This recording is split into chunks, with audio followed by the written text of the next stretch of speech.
It's the summer, views are down, people are on vacation. Am I just screaming into the void? Maybe. So let's scream. What's up? I'm Adrian and this is a YouTube channel. Welcome. Let's start with the Women's World Cup, then talk Copa America, African Cup of Nations, and finally, Gold Cup. Thankfully for both sides, a few of their injury concerns were available for the start. For the Netherlands, Martens recovered in time to make the starting 11, while Van de Sanden stayed on the bench in place of Bernstein. Not that Van de Sanden was injured, but just, yeah. For the States, Rapinoe took her place back from press, while Lavelle, despite going off with a hamstring injury against England, was fit to start as well. Accidental rhyme, never appreciated. The Dutch tried to impose themselves on the match through their possession game, while the States characteristically looked dangerous on the counter to hit them with that killer ball over the top or down that left flank. The first real opportunity came to the United States, of course, when Julie Ertz spun and struck on goal to force a solid save out of Van Veenendaal. Get used to that being said. Then Rapinoe whipped two beautiful balls into the box within 20 seconds, forcing two big saves out of Van Veenendaal, one of which went off the post, and then she saved once again on Alex Morgan. This final was extremely entertaining, and as the half went on, the Dutch found more and more joy in their own counter-attack. And then, in the second half, the breakthrough. After Morgan had dove a couple of times in the first half, but didn't have any success from it, she got the penalty she was hoping for in the second when Van der Gracht's foot was high on Morgan's shoulder, which is a big no-no. It looked a little soft, and I mean, letter of the law, a high boot like that will be a foul on any other part of the pitch. So, I mean, the ref didn't really have a choice in this case. So, Rapinoe stepped up to the penalty spot for what felt like the 400th time at this World Cup and wrong-footed Van Veenendaal. That put her on the same amount of goals as Ellen White and Alex Morgan, but ahead for some reason. Something to do with minutes or something like that. But the goal of the game and one of the goals of the tournament came shortly after from Rose Lavelle, and her solo run went unchallenged. You could tell that Van der Gracht was cheating in her anticipation of the pass and just left way too much room for Lavelle to shimmy and shoot the USA to a 2-0 lead. Great goal, but the defenders will want that back. From there, the Dutch were shook. They switched to a back three and looked extremely uncomfortable in doing so, and the USA could have made it 3 or 4-0 if it wasn't for some poor decision-making from Heath, to be honest, and some solid defending from Bloodworth and Van der Gracht. Van der Gracht was gassed in that second half, though. She was looking dead out there. And in the end, the USA did it. The defending champions defend their title and win their 4th World Cup, and they deserved it. The US is ahead of everyone else. It's not a big surprise that they were victorious. Rapinoe won both the Golden Boot and the Golden Ball, and it was a fun World Cup. I had a ton of fun watching and covering this one, and I mean, once you give some more time to these other countries like Italy and the Netherlands, the gap will close even more. So congrats to the USA. Enjoy the victory celebrations. Apparently there's going to be a parade in New York. Okay, Copa America now. Chile and Argentina battled it out for Copa America's 3rd place supremacy. 3rd place is just second to the best loser. You know what I mean? Anyway, Sergio Aguero scored a penalty in the 12th minute, and in the 22nd, Paulo Dybala scored for Argentina, and can you believe it? His first competitive goal for the Argentina national side. He said that Lionel Messi gave him the red ribbon before the match, as you can see here. Messi's lucky red ribbon from the last World Cup, I believe. The magic is real, I guess. While Messi gave Dybala a red ribbon, the referee gave Messi a red card, and I honestly have no idea why. I guess it's a cumulative thing, which doesn't make it right at all. That's not what I'm saying, because the rules don't work like that. But it's likely down to how vocal Messi has been during this tournament about the shoddiness of the officiating. Against Brazil, he questioned why they never went to VAR, and rightfully so, man. There were 2 challenges in the box on Otamendi, and I think it was Aguero, maybe? It was Otamendi for sure. But anyway, it looked like penalties to me. Or maybe it was on DePaul. I don't know. Then in this one, people are doing the most to say that Messi deserved a red card on Twitter. But I mean, it's Twitter. What do I expect? Well, Tancredi Palmieri was an absolute bozo and said that there was a stamp from Messi, which you can see here. No stamp, dude. Then people were trying to say he slapped Medel. Where? I don't see that. He doesn't raise his arm at all besides when he shoved Medel here. There was nothing here. It was just a bit of handbags, as the Brits like to say. The Reds were completely undeserved. 2 dudes shoving each other around, no arms raised to faces, no stomps or intent to injure each other or anything like that. Give them a yellow each and move on, man. Let the shoving happen, move on. Now, what did Messi have to say at the end of the match after refusing to collect his bronze medal?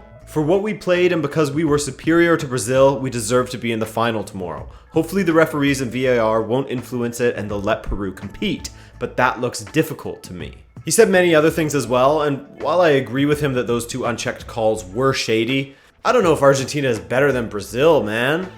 They're pretty shit in the midfield and defense. I don't know what you're talking about there, Lionel. Speaking of Brazil and Peru, the final kicked off with Peru looking decent, actually, with Cueva coming close from a free kick in just the 2nd minute of the match.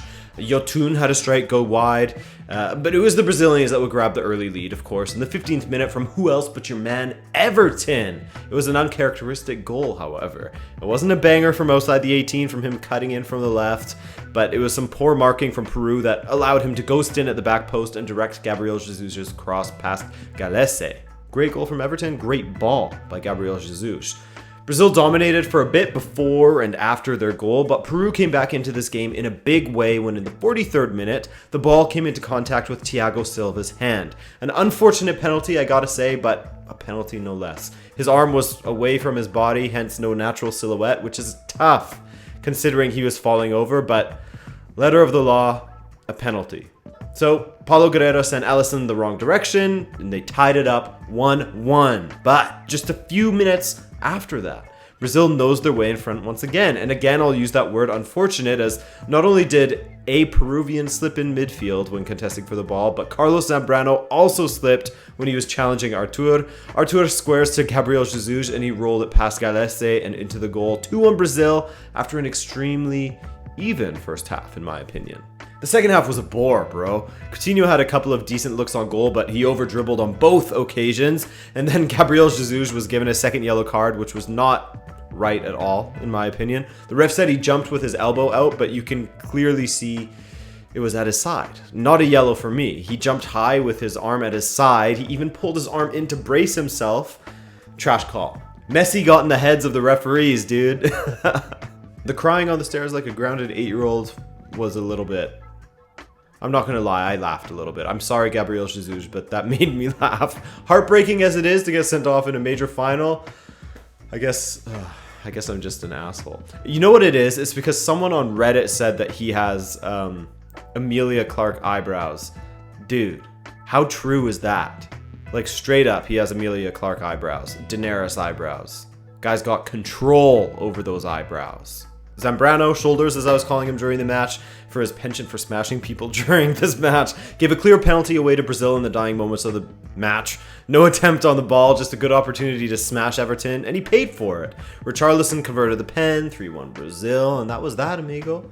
The Gabriel Jesus red card really made no difference in the final stretch of this match, but it made for a little bit of entertainment during a fairly boring half. Brazil the champions, winning it for the 5th time on their home soil and their 9th Copa America in total. For me, this Copa America was a gargantuan meh. A lot of boring games. The atmosphere was weird as hell because nobody could afford tickets. I don't know. It wasn't as exciting as I was hoping for it to be. For me, player of the tournament,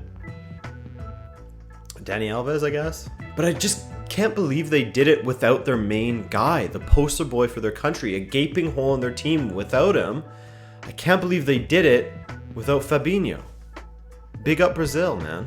I'll stop you right there. Before any of you say, ooh, what the f***, why are you hating on Fabinho? I like Fabinho. I rate him highly. Just a joke, man. A little bait and switch. But yeah, it was kind of nice that Neymar wasn't there. I mean, it sucks for him, but just in the sense that we may not have seen how good Everton is on that left flank if Neymar was there. So it was nice to see him and Gabriel Jesus and Dani Alves get some shine. Some shine. That's what I meant to say. Okay, in the African Cup of Nations, there are a lot of matches to go through to get you up to speed, so I'll quickly walk you through what's been what so far. On Friday, the biggest surprise was seeing the Moroccans get eliminated by Benin. I mean, Morocco had their opportunities. In the second half, added time, Ziyech hit the woodwork, and then Benin had Adnan sent off 7 minutes into extra time, so Morocco had the majority of extra time to get a winner. They didn't. They lose to Benin in the shootout where it's a lottery. Boom, one of the favorites gone. Senegal labored a little bit against Uganda, but Sadio Mane's 15th minute goal was ultimately the winner. They should have had a few, actually, with Mane himself ringing another shot off the woodwork. He loves doing that. Senegal got their due. They deserve to go through. let's move on to day 2 of the round of 16. You like upsets though? You like drama? Saturday had you covered because first of all, we had Egypt taking on South Africa, the hosts versus the Bafana Bafana. Well, the South Africans had the task of keeping Mo Salah off of the scoreboard and just out of play in general, something that Stuart Baxter and the boys pulled off pretty well. Dude couldn't find any space and was closed down quickly when he got the ball. Egypt couldn't handle that high press. They couldn't find a breakthrough, and when Lorch scored a great goal in the 85th minute, that was enough to send South Africa through and an early exit for the hosts. South Africa through to the quarter-finals, dude. The other match on Saturday was a classic, Nigeria versus Cameroon, and the defending champions Cameroon found themselves 2-1 up at the half, with goals from Bahoken and NG. I thought that Nigeria would be screwed in this one. They haven't really impressed me in this Cup of Nations, but after the half, Nigeria rallied, or at least they rallied for a solid 15 minutes. And within that 15 minutes, there's a 3-minute stretch that won them the match. And within that 3-minute, I'm joking.